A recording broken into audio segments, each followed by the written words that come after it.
Hello, my name is Willie Wisely, and welcome to Watercolor Editions, a music podcast that takes you deep inside a series of new acoustic singles I've created, celebrating 40 years of being a songwriter. Recording new solo versions of my songs has brought memories flooding back as to what inspired each one, and I want to share those memories with you as we play the new Watercolor Edition and then the original studio version and chat it all down. So now, sit back and let me paint a picture for you.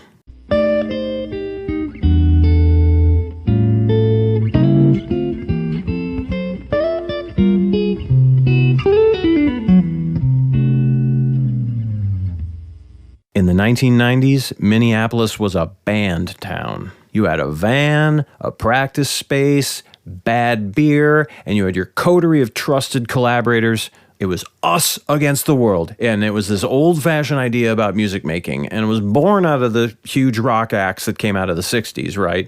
Where you had 4 irreplaceable members, and without one, you would have none. The whole would perish, right? The Beatles, of course, Led Zeppelin, of course, and actually the quintessential example of this was The Who, where every member was an iconoclast, like a personality worthy of a Roman god, and flat-out revolutionary on their own instrument.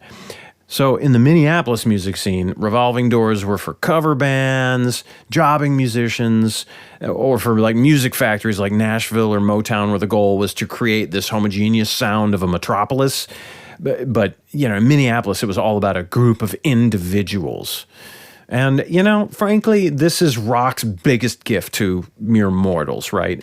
It gives us something to worship, something that actually walked the crust of the earth, but that seems to have godly powers. So when I formed the Willie Wisely Trio, I wanted it to be a band of individuals.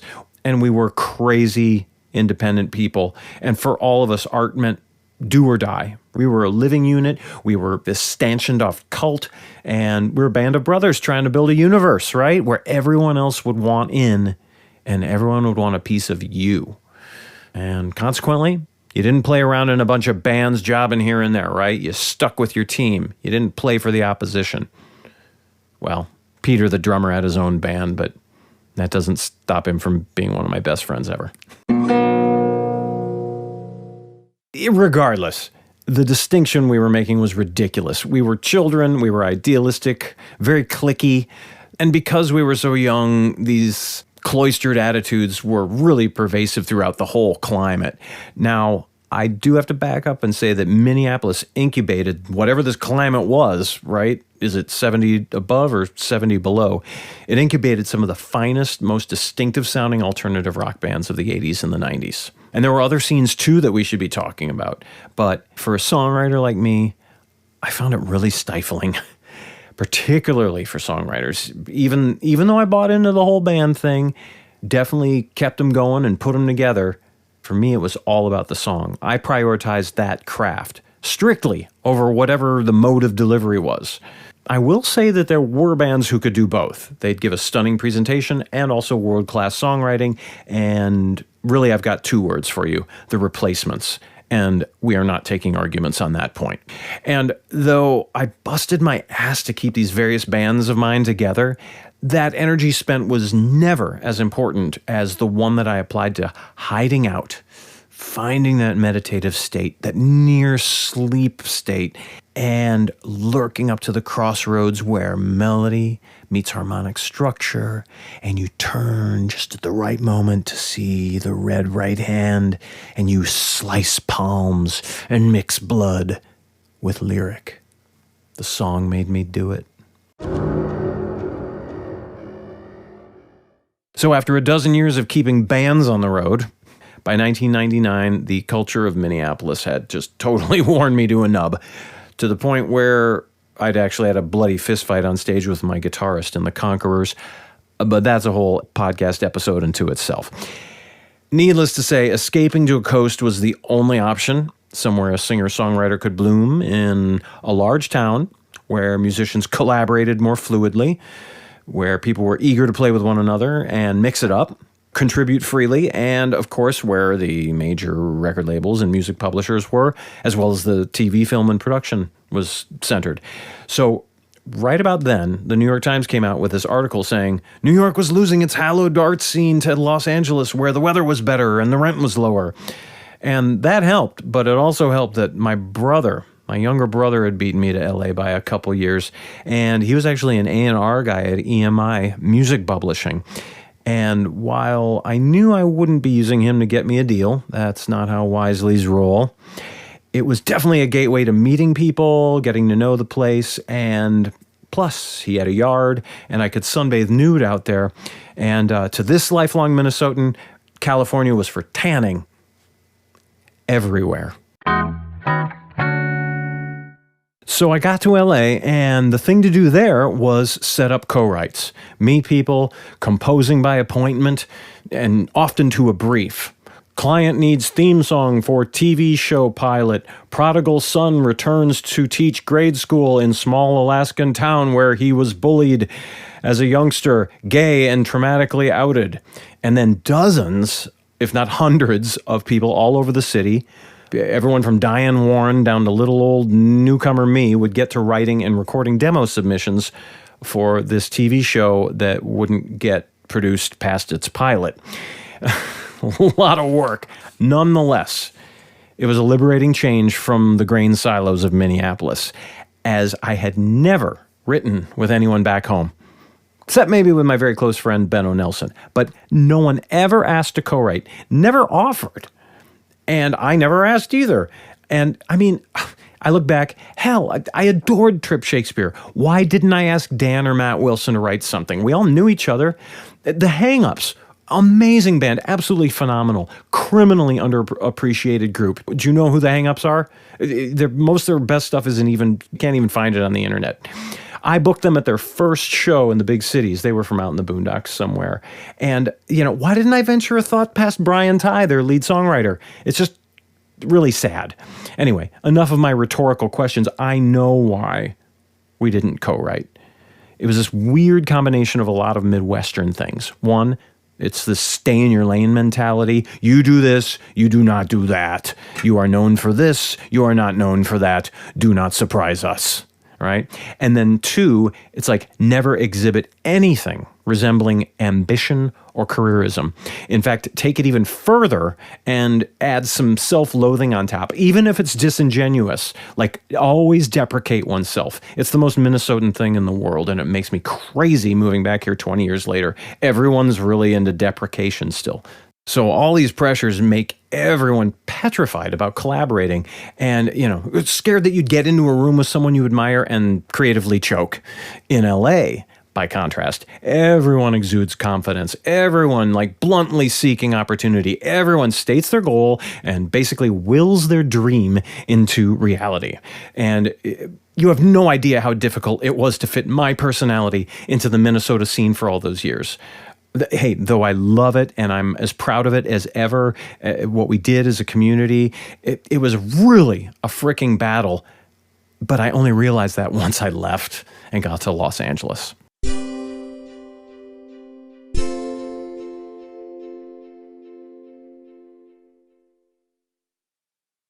So 2 years into Los Angeles, it's 2002. I'd hooked up for writing sessions with a dozen different co-writers, including the astounding Blue, B-L-E-U, a singer-songwriter you absolutely must look up. At the time, he had a record label deal with major distribution, and he had a song on the Spider-Man soundtrack. So, he was rolling, making it happen, living the dream. We kicked out a song one evening that it never got recorded past my demo. And honestly, he is such a powerhouse writer, and he completely mystified me by what he was doing. His guitar was in dadgad tuning, where the strings are tuned to D-A-D, G-A-D, dadgad, and I could not track on what he was doing. I'm a visual guitar player, and so if I don't understand where he's putting his fingers, I can't even begin to facsimilate and follow along with the chords. So the song was really mostly his creation, and I can't really remember the title of it right now. I should go kick it up and record a proper version of it. Anyway, I was mostly sitting in Blue's sidecar while he just worked his brilliant magic. But he was cool enough about, me taking a back seat, and perhaps intentionally he suggested that I connect with this girl named Rebecca Lord. with whom he'd just written a song. And he said she's got a cool vibe, this unique, versatile voice, and she really needs co-writers to focus her talents. And crucially, in Hollywood, she had a pedigree as a star on The Real World, the reality TV show of a few years earlier. So I called Rebecca, and maybe we met at a studio or a bar. I can't really recall. We got along. She was cute and disheveled, kind of spacey, but sharply tuned to that space, if that makes any sense, wherever that space was. She was warm, but also kind of hard to reach. So basically an enigma, which is actually a good thing in a songwriting partner. It adds some mystery and heightens the senses. The possibilities open up, and soon on a Tuesday afternoon in West Hollywood, in my sunny apartment, where palm trees and these enormous succulents that split the beams of sunlight that ignite the big leaded living room picture window, I fearlessly began to strum E major to F sharp minor, back to E major, back to F sharp minor. And we started, oh, I'm so brave. And we started a flow. And her muse was immediately fixated on like rich poetic images that I was digging. And she always invoked these items of specificity into life's tiny sorrows. She was really good at capturing that little bolt of electricity where those things meet. And over the next month, she and I would write 3 songs together. Parador first, then Too Quick to Love, and then an unreleased song called I Am the Monster that I really got to go crack out and mix for the world. All 3 of these songs had this romantic quality, and she brought it. And my wife, too, saw it. She loved this new vibe. She was previously critical of the music that I had been working on alone. These aren't really her words, but I know what she was getting at. My music had become very topical, very complicated, a lot of chords, a lot of complicated melodies, and it was kind of made for an audience of one, me. And my wife saw clearly that working with Becky brought out a more widely appealing side of me. It accentuated, mysterious qualities like stoicism and calm. And even as a girl was creating these lyrics and singing the lyrics on the demo with me, it brought out a masculinity in the music. And I dug this new vibe too. And in fact, the sessions with women were, for me at least, proto-romantic. It was a chance to get vulnerable and intimate with someone without taking off your clothes and ruining the whole life that you've built. I've always left that temptation there, never breached it. I can handle my junk. But more than anything, writing with women made me want to record this new type of song and build a new sound for myself, one that would be founded on a watchword that came to mind: beauty. And all I'd have to do with these new songs was change the gender of a few pronouns and sing the things myself, and I would.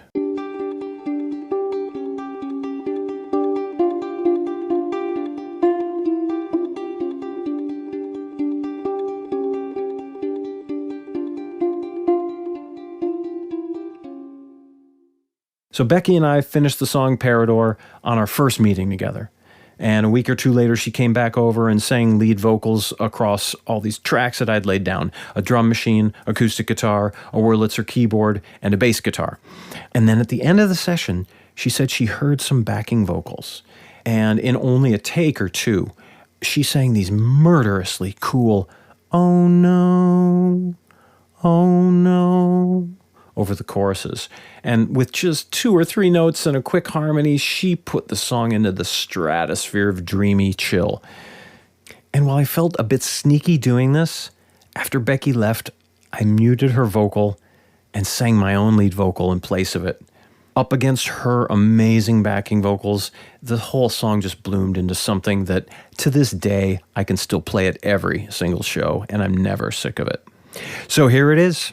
The original demo, released on my mini album called Parador Alternate Takes, which is a companion piece to the proper Parador album.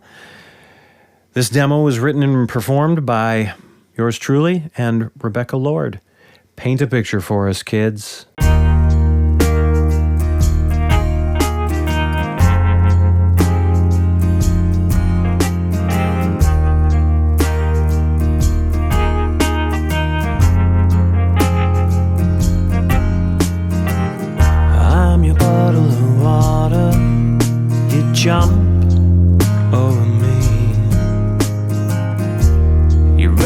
little screen door. Come and go as you please. Everything comes to you so easily. There's so much more to you than me. So I look up to find you flying over Parador, wishing I had wings to fly to, wishing I was self-absorbed. You gotta find another hobby, keep me busy and take up time. I'll forget that you don't call me and slip inside this dream of mine over Parador.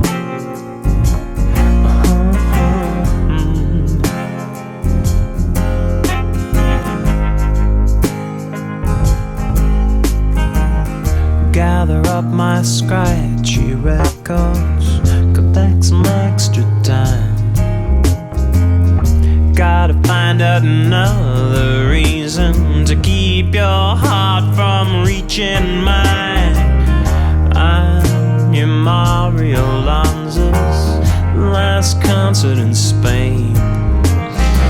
I wanna be your Gets Gilberto, making sure I get played and played. And I'm not crazy, I'm not crazy. So I look up to find you flying over Parador, wishing I had wings to fly to, wishing I was self-absorbed. Gotta find another hobby, keep me busy and take up time. I'll forget that you don't call me and slip inside this dream of mine. So I look up to find you flying over Parador, wishing I had wings to fly to, wishing I was self-absorbed.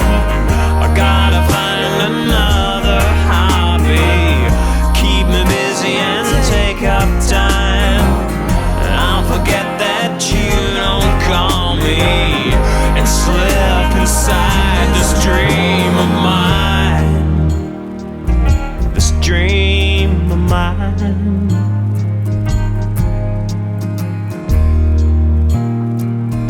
All night long, I'll be the dog that comes when you call. I'll be the dog that comes when you call. So I look up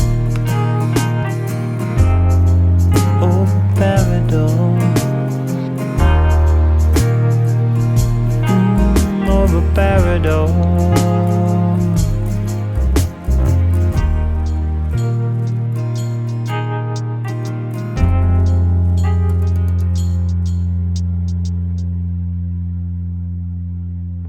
That was the demo for the song Parador. You can find it streaming on the 10th anniversary deluxe edition of the album by the same name, Parador, and you will find there many other bonus tracks in early versions. The last time I saw Rebecca Lord, she invited me to dinner at her house in Silver Lake, and it was a lovely gesture after having her over to my place for all of our sessions. She and her boyfriend, the drummer in her new rock band called Becky, they were cooking dinner. And I remember this dark house with a burgundy interior and a huge unmade bed in the middle of a big room that was unseparated from the kitchen. There was some sort of meat dish cooking, and like steaks or something. And it was all sort of this dark affair. And for all the hospitality of feeding me and having me over, I felt so very unwelcome by her boyfriend. Such a third wheel situation. Maybe they just had a fight, I don't know, before I came over, or maybe I'm just reading way too much into this, but I got the vibe the boyfriend wanted all her creative attention, and I was just another alpha dog showing my teeth with my hackles up. I left there realizing that no one had asked anything about me for the entire night, and it was just this dude talking about himself, Becky gently sticking up for herself, and me just really bored, and I had this feeling that maybe Becky and I wouldn't be writing together anymore. She had me over out of pure sweetness, and this dude's like, why are we feeding this freeloader who helps write your little Victorian romantic ballads when you should be screaming your brains out unintelligibly while I pound artless poop out of my tubs? Blech, ick. They were a terrible band, despite having Keanu Reeves on bass guitar. Oh, God. That led to their appearance on the Sharon Osbourne show, among others, and God, they sucked it up with poor Becky playing the role of, like, Courtney Love. She's so much more than Courtney Love, God. And the band, they had no songs. How can you have Becky in your band singing lead and have no songs? I don't know. She certainly got sucked into something. As far as I can tell, she never did another music project after that, and total waste. I've looked for her online, but it's impossible with that name. Primarily because there's a porn star that has the same exact name, and that dominates all the search results. Which is funny because that reminded me, as I prepped for this episode, and this is sort of pertinent to nothing, around this time I was hired to interview Rebecca Lord, the porn star. And for the life of me, I cannot recall how I booked it. I just remember being in these little Dick Cavett chairs with cameras and lights running, sitting across from this stunningly foxy French woman, like I can't even look you in the eyes because you're so beautiful. As I attempted this role of male apologist, which is a theme across many of my songs. Oh, I'm so sorry. Men are such dogs. Please accept my apology. On behalf of the universe, I am very contrite. It's a theme I revisit a lot, but she wasn't having any of it.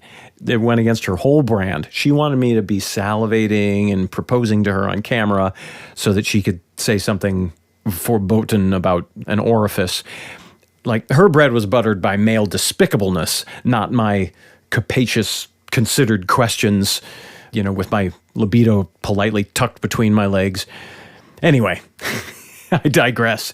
By 2004 and 5, when I was recording my new album with Linus of Hollywood producing, I thought a bit about how awesome it would be to get Rebecca into the studio to sing with me on particularly these two songs we'd written, Parador and Too Quick to Love.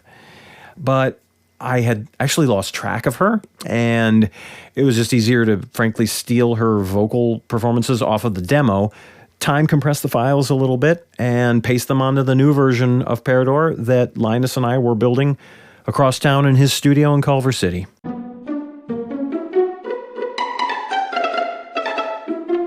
Other people on the session of formidable talents. Rob Kurzreiter was the drummer. I'd seen him in a Hollywood bar in the early aughts. I think it was maybe the Mint. And he blew me away. Handsome on that throne. Oh my God. I always have to have a crush on my drummers. And only then can I hear if they can play or not. He was forceful, but he understood how to make rock swing. So I asked him to be in my band and anchor these sessions for Parador and a mess of other songs. He got a big gig with Blue Man Group shortly after his stint with me, and I think he's still with them. Oh, God, and beautiful wife and kids, or at least that's what Facebook tells me. Bruce Witkin came over to play bass. We had started the Parador sessions at his studio in West Hollywood a year earlier with a different cast of musicians, blending a lot of my Minneapolis coterie with a lot of my new LA friends, and it wound up largely not gelling at all. It's kind of a disaster. So it was great to have Bruce come in, put his awesome slippery bass lines to undergird what would become this fairly epic recording of Parador. Linus would play acoustic guitar tracks with me looking on in his bedroom studio off of Franklin Avenue in Hollywood. Linus was steadier on guitar than I, so I deferred to him and to tambourine too. So I played some chiming notes on electric guitar that I had recorded in my 1940s pink tiled bathroom in the French Hill apartment where Becky and I had written the song originally. I tracked some Wurlitzer piano licks there too. And I also flew in a Jefferson Airplane sample. You can hear it at the top of the song. It's that feedbacking guitar. And I blended it with my own feedbacking guitar to sort of mask, what I'd stolen. But it's really there plain as day. I'm convinced that this proves that nobody listens to Jefferson Airplane albums anymore because no one's ever brought it up or sued me.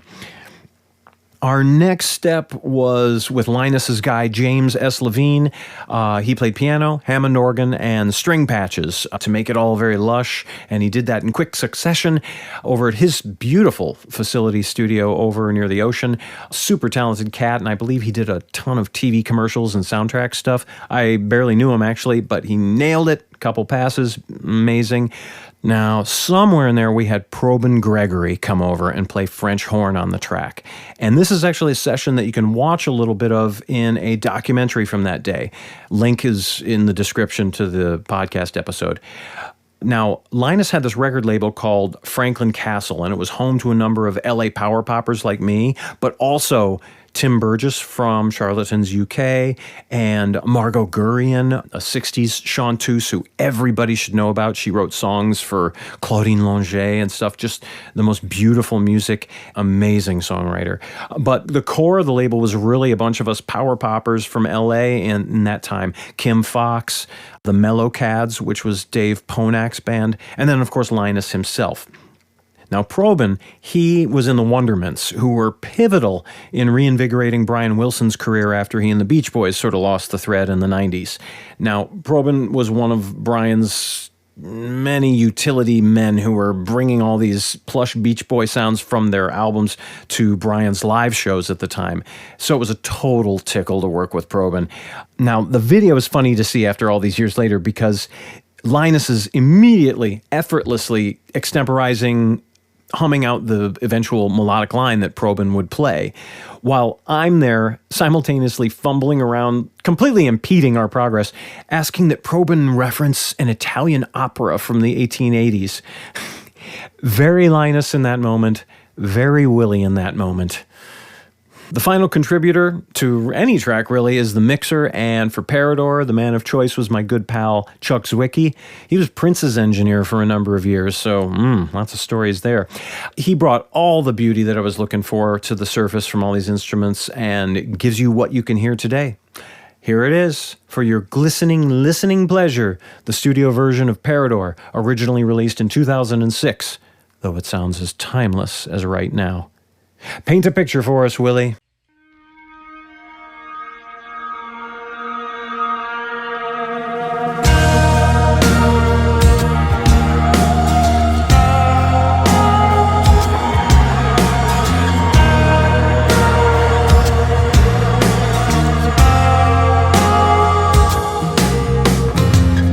I'm your puddle of water, you jump over me.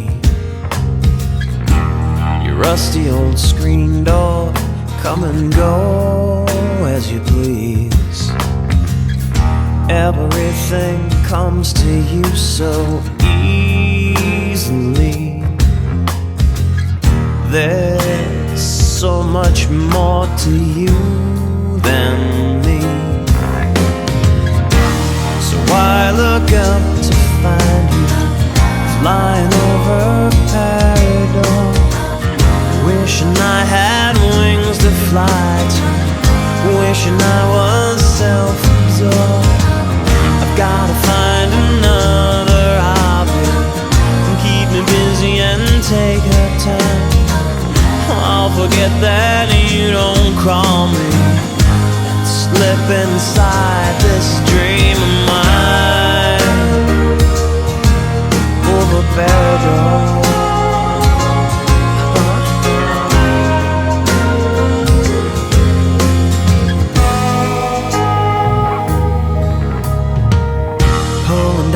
Scratchy records, collect some extra time. Drop the needle on another reason to keep your heart from reaching mine. I'm your Mario Lanza's last concert in Spain. MCMLXV, I got played and played. Feel so lazy. Come on and play me. So I look up to find you flying over Parador, wishing I had wings to fly to, wishing I was self-absorbed. I've gotta find another hobby, keep me busy and take up time. I'll forget that you don't call me and slip inside this dream of mine over Parador.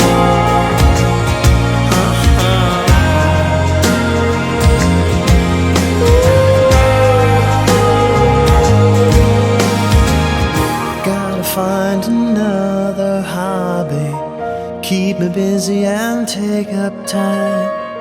I'll forget that you don't call me and slip inside this dream of mine over Parador. Wishing I had wings to fly to, wishing I was self-absorbed.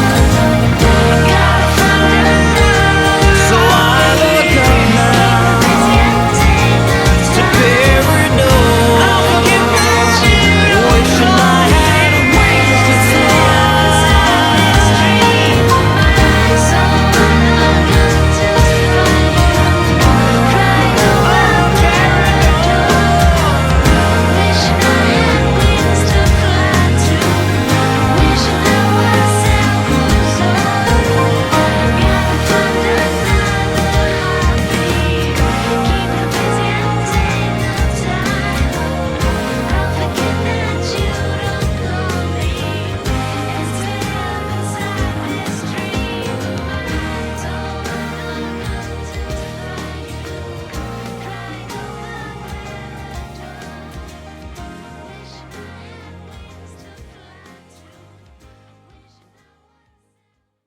That was the original studio version of Parador, released January 30th, 2006 on Not Lame Records out of Fort Collins, Colorado.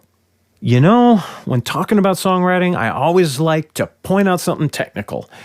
Don't be scared. It's just something for the songwriters or those of you who are intrigued by what it is that, according to scientific physics of sound and vibration, that makes a song emotionally tick. Those two things, believe it or not, are directly related. So I started this segment, and it's called Willie's Time Out Corner, because it's such punishment to talk about music theory for most people.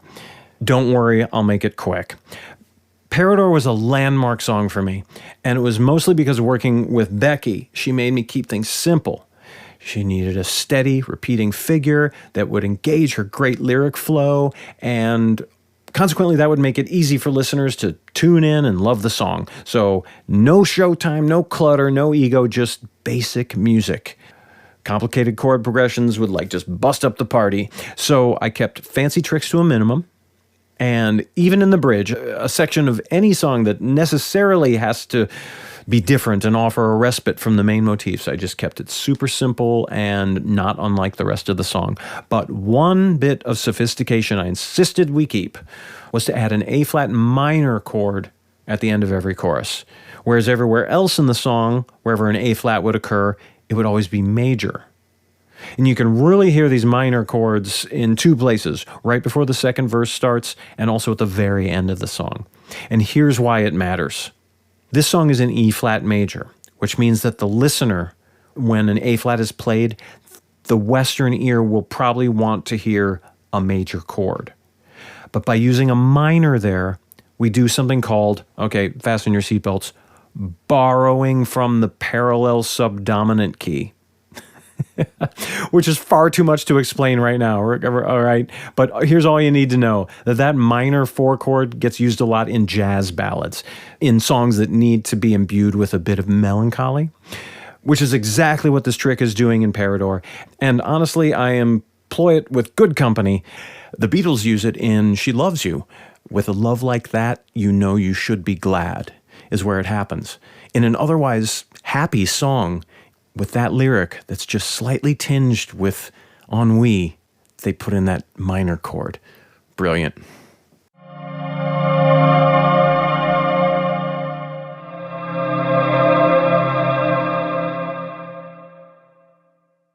So, with two versions of Parador behind us, we now turn to the sumptuous new Watercolor Editions version that I've created here in my home studio in the far northeastern reaches of St. Paul, Minnesota. The country, really. And, you know, years after writing the song, I still love these lyrics of quiet, purposeful self-loathing. It was really Rebecca who suggested the first couplet. I'm your puddle of water. You jump over me, your rusty old screen door, come and go as you please. Well, it was me who suggested most of the second. Everything comes to you so easily. There's so much more to you than me. And then she mumbled out Parador, which we both knew as a reference to the Richard Dreyfuss comedy Moon over Parador, a fictitious country in South America that he lords over with much comedy ensuing. And while there's nothing very funny about Rebecca's and my lyrics, just knowing that Parador was only fictional, it really helped us keep a bead on a longing for a place where we can only dream of visiting, which is to be in the arms of the lover who has left you. Later in the chorus, I remember suggesting the line about wishing I was self-absorbed, which is something that I've thought about a lot in my life. Wishing I'd spent less time worrying about everybody else and everything else and more about my own art, and just to let the righteousness of my own ideas demand that the world hear my voice. Instead, I feel like I've sort of led a life of politely asking to speak in turn, and I just always felt that my basic politeness and compassion hindered my success in the arts. I mean, after all, people, what do they want in their artists? They want outrage and precociousness and certitude, and they want someone who offends convention, and that's just not me. So, every time I sing the line, wishing I was self-absorbed, it's just this huge Buddhist bancho bell ringing from a mountaintop, and this enormous sound that resonates across my mental, emotional landscape. And with that meditative illustration, I implore thee to catch the vibrations of this new Watercolor Editions version of Parador. Paint a picture for us, Willie.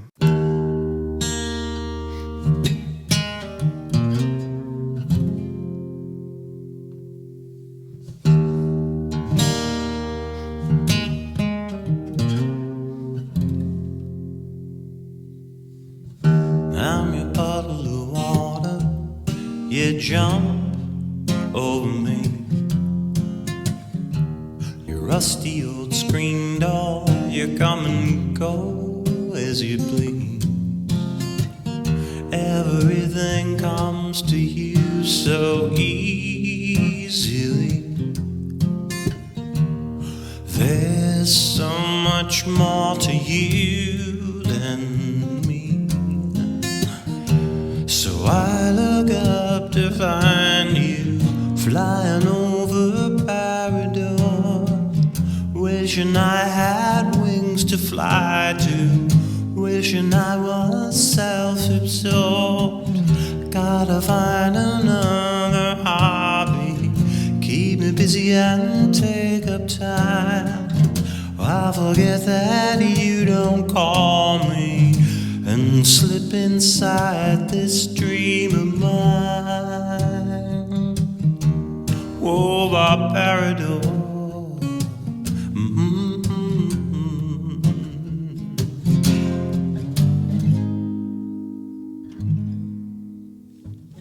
Pulling down my scratchy records, collecting extra time. Drop the needle on another reason to keep your heart from reaching mine.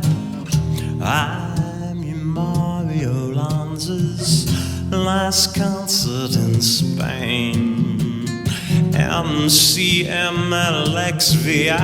got played and played. I feel so lazy. Come on, girl, play me. So I look up to find you flying over Parador, wishing I had wings to fly to, wishing I was self-absorbed. Gotta find another hobby, keep me busy and take up time. I'll forget that you don't call me and slip inside this dream of mine over Parador.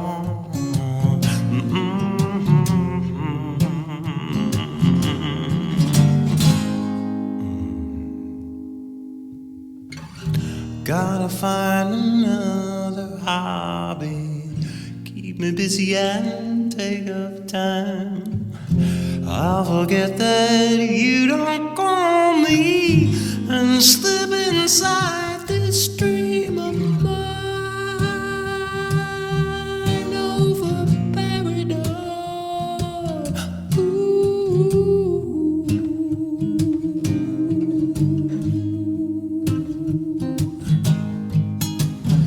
So I look up to find you over Parador.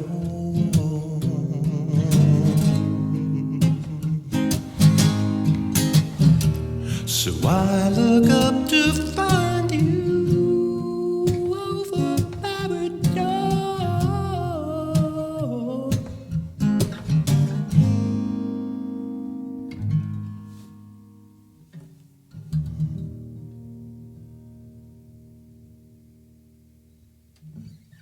That was Parador, Watercolor Editions, the 6th in my year-long series of acoustic singles celebrating 40 years a songwriter. Lastly, you may have noticed a line about playing scratchy records. Well, the night before our writing session for Parador, Rebecca had just listened to Mario Lanza's last concert in Spain. He was an enormously successful pop opera singer from the 50s and now largely forgotten. But in retrospect, the title of that album, his last concert in Spain, is just so apt for a song about being left behind.